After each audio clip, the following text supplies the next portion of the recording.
আমাদের আজকে সকালের নাস্তা খোলা জালি পিঠা।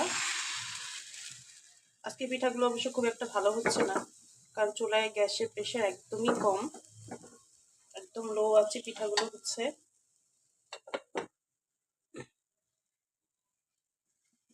আর সাথে এদিকে আছে হাঁসের মাংস।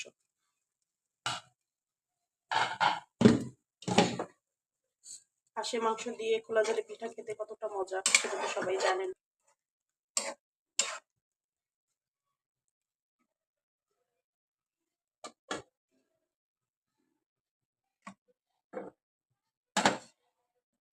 এই তো খোলা জালি পিঠা হয়ে গেছে।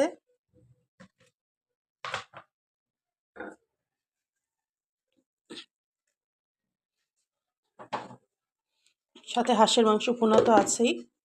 কাজেই খোলা জালি পিঠা আর হাঁসের মাংস খাওয়ার জন্য এখন আর 300 ফিট যেতে হবে না, ঘরে বসেই কিন্তু আমরা সেই নীলা মার্কেটের বিখ্যাত খোলা জালি পিঠা আর হাঁসের মাংস খেতে পারছি।